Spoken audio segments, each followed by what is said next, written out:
Didier Ouvrier, 54 ans, sans domicile fixe, sans emploi. Malheureusement, 2 jours après, c'est un infarctus. J'ai besoin d'aide. Merci d'avance de tout ce que vous pourriez faire pour moi. Merci.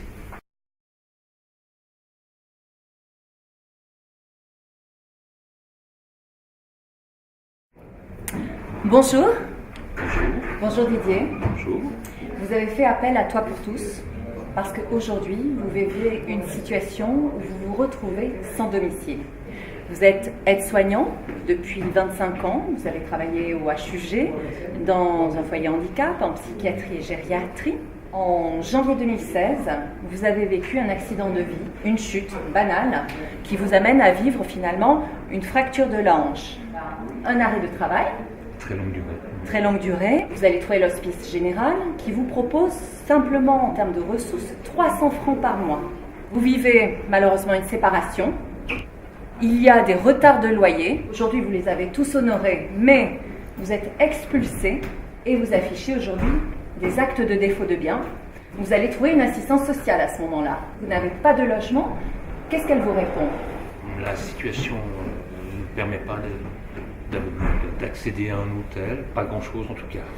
Pas d'hôtel social. Voilà, non. Vous vivez une grande détresse, une grande souffrance morale. Vous recevez enfin un certificat de travail qui vous permet de vous inscrire au chômage. C'était en juin 2017.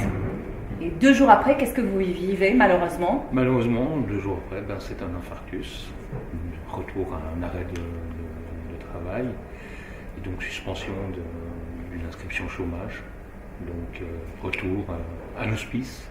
Je perçois le 70% de mon ancien salaire et ça me donne quelque chose comme 3200 francs par mois. Vous êtes aujourd'hui sans domicile fixe. Vous êtes hébergé grâce à un couple d'amis, mais de manière très provisoire. Ça fait déjà 3 semaines qu'ils vous accueillent. Oui. Bien la sensation d'être gênant, je veux dire. Donc c'est pas très agréable. Vous avez 2 parents de 74 et 78 ans, mais des parents qui sont souffrants. Oui. Vous recherchez bien sûr en urgence un appartement, une pièce ou 2 pièces. Nous, à travers Toi pour tous, nous faisons bien sûr appel à vous tous followers qui nous suivez. Nous demandons bien sûr à de nombreux propriétaires des régies de pouvoir louer un appartement à Monsieur Ouvrier, 54 ans, Suisse. Nous demandons que l'État puisse, en obligation morale, se porter garant pour nos concitoyens suisses. Ce monsieur a travaillé toute sa vie dès l'âge de 20 ans, il a payé ses cotisations, il a payé ses impôts, il nécessite d'accéder au logement. Cela fait partie des principes fondamentaux de l'être humain, d'accéder tout de suite à un logement. Parce que comment monsieur Ouvrier peut-il rechercher sereinement du travail si lui-même n'a-t-il pas de logement, ni même un hôtel qui lui est proposé ? J'ai vraiment besoin d'aide, j'ai envie de dire au secours, parce que là je commence à cumuler les problèmes, donc il faut vraiment que je puisse trouver une situation pérenne pour moi, pour pouvoir me refaire une santé et puis me réintégrer dans cette société quand même, parce que là je commence à vivre un peu en marge et c'est un peu difficile, donc oui, au secours, merci d'avance.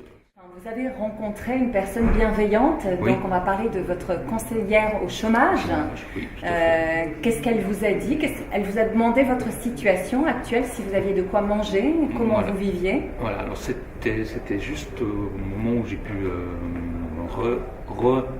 me réinscrire au chômage, et elle voulait me dire une bonne nouvelle pour me dire voilà, vous avez droit à vos prestations de chômage, etc.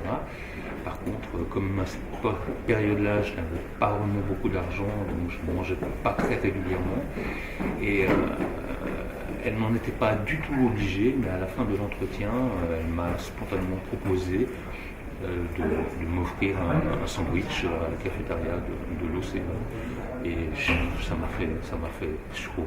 Chaud au cœur. Ce sont des situations de détresse que nos concitoyens suisses vivent.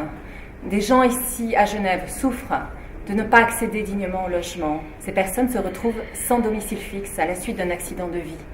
Nous vous demandons, vous tous, de vous mobiliser pour Didier, mais pour de nombreuses autres personnes. Nous faisons appel à vous tous, nous faisons appel bien sûr aux concitoyens, aux élus, nous faisons appel à la société civile pour permettre enfin des solutions de logement. Nous sommes à Genève, une des villes en Europe où il est le plus difficile d'accéder au logement. À travers Toi pour tous, nous nous mobilisons tous et nous vous demandons des solutions de logement, une chambre, un appartement qui se libérerait et de permettre l'accès au logement à Monsieur Didier Ourier. Merci pour lui. Merci à vous. Merci.